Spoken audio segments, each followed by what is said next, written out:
saya Mikael Duta Bestanta Sembiring Depari. Jadi saya merupakan salah satu pewaris dari Tembut-Tembut Seberaya, dan saya merupakan generasi kelima dari Tembut-Tembut Seberaya. Itu perkenalan singkat saya, Bang. Oke Bang, terima kasih Bang. Jadi terkait tentang kedatangan saya Bang, terkait tentang budaya tembut-tembut yang ada di desa kita ini, saya ingin menggali sedikit lebih dalam tentang tembut-tembut ini Bang. Nanti perkenankan saya mempertanyakan beberapa pertanyaan kepada Abang. Pertanyaan yang pertama Bang, bagaimana awal sejarah tembut-tembut ini Bang? Oke, kalau dari sejarahnya gitu ya, Bang. Mungkin kita bahas sejarah berkaitan dengan cerita tembut-tembut lah gitu. Mungkin di media sosial gitu udah sering saya paparkan atau saya ceritakan tentang cerita tembut-tembut ini gitu. Tapi sebelum kita masuk ke ceritanya, kita pelajari dulu sejarahnya mengapa ada tari tembut-tembut ini. Nah, kalau dulu di masyarakat Karo itu, sebelum kita mengenal agama, masih apa namanya kalau kita belum mengenal agama, ya masih mengandalkan nenek moyang lah gitu dalam melaksanakan suatu ritual. Nah, kalau dulu di Karo ini, di tanah Karo ini, dulu kalau kita ingin menanam tanaman atau ingin pada masa untuk menanam gitu, jadi sering dilakukan itu ritual gitu. Ritual itu nanti jadi beberapa penari diiringi alat musik tradisional Karo, menari.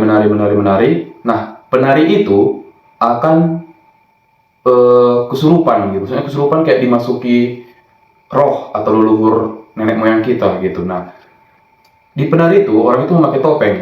Nah, saat menari, disitulah nanti terjadi komunikasi antara kalau sekarang dibilang itu kayak orang pintarnya lah gitu. Orang itulah sebagai pembawa untuk mediasi sebagai kepada leluhur gitu. Jadi ketika penari kemasukan roh, di situ terjadilah mediasi atau percakapan antara orang pintar dan penari yang kemasukan tadi. Nah, itunya awalnya tari topeng atau tari tembut atau sering juga dikatakan tari gundala-gundala. Nah, baru kita masuk ke cerita atau sejarah singkat tentang tembut-tembut.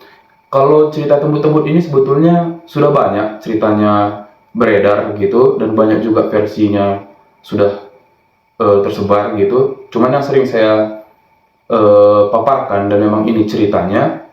Jadi tembut-tembut ini sebetulnya awalnya diangkat dari perkawinan semarga yang ada di desa Seberaya, yaitu perkawinan antara marga Sembiring Depari dan Beru Sembiring Milala. Di mana yang kita lihat yang tadi kan sesama marga Sembiring nih, yang laki-lakinya marga Sembiring Depari, yang perempuannya Beru Sembiring Milala. Nah, jadi dulu di desa Seberaya ini ada seorang anak perana yang namanya itu Piherta Sembiring Depari.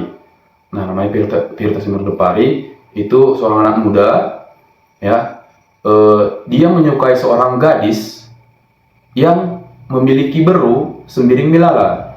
Nah, jadi karena Beru Sembiring Milala ini cantik gitu, didekatinya lah Beru Sembiring Milala ini gitu, didekatinya. Nah, terus sewaktu dia mendekati itu, dia tahu bahwa Beru Sembiring Milala ini semarga sama dia gitu. Jadi karena dia sudah suka gitu, dibohonginya lah marganya. Dia mengatakan bahwa dia bukan bermarga Sembiring Depari gitu. Terus ada salah satu orang tua, nanti di topengnya bisa saya perkenalkan. Bang, jadi kan tadi saya sudah menceritakan sedikit tentang cerita tembut-tembut gitu, tapi kan kalau nggak saya perkenalkan mengenai karakter-karakter yang tadi, jadi kan kurang nggak sampai lah gitu, kurang dapat gitu kan ya. Nah, jadi yang pertama inilah karakter Panglima yang saya katakan tadi, yang dari India, yang memiliki kesaktian yang tinggi dan yang membantu anak perana dan Kiker Labang ini dalam mengalahkan Prince Burda-Burdinya. Nah, dia karakternya, di mana di karakternya itu dia memiliki warna kulit yang hitam, mata yang melotot dan tampang yang seram gitu. Nah, inilah dia topengnya.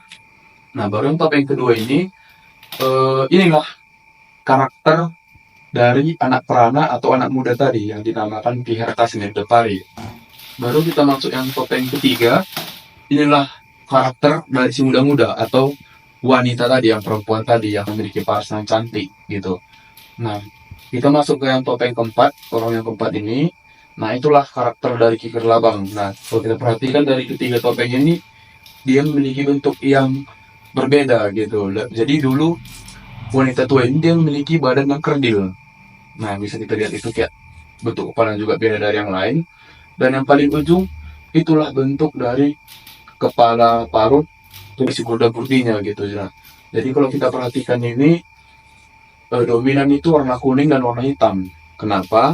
Jadi di masyarakat Karo itu ada namanya kayak pepatah ya namanya kalau nggak salah. Si kuning-kuning yang radu megersing, si ageng-ageng yang radu biring. Yang mengartikan itu sifat masyarakat Karo yang memang kayak saling membantu, gotong royong gitu. Jadi si kuning-kuning radu megersing, si ageng-ageng radu biring.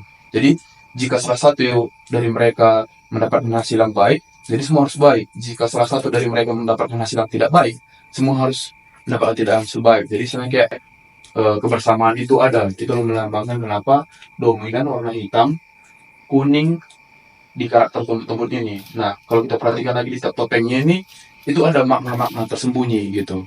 Nah, kalau kita dekatkan lagi, kenapa di setiap giginya ini ada warna kuning? Nah, kalau dulu masyarakat Karo itu eh, berilmu gitu, dia menyimpan ilmunya itu di gigi kuningnya atau di gigi perak. Nah, itu kenapa ada gigi kuningnya ini. Terus kenapa kita perhatikan juga ini di karakter anak perang muda-muda, dia memiliki jenggot kayak jenggot bangsawan. Kenapa? Pada zaman dulu ini kayak diingatkan lagi bahwa kita dulu pernah dijajah orang Belanda gitu. Kalau kita lihat-lihat lagi belajar sejarah, orang Belanda itu dulu kayak jenggotnya panjang, terus kayak bergelombang gitu. Nah, inilah diartikan ke topeng-topeng ini. Jadi dari semua topeng ini ada arti-arti tersembunyi lah gitu dibuat topeng ini. Itulah mengenai perkenalan singkat mengenai topeng-topeng ini gitu, Bang.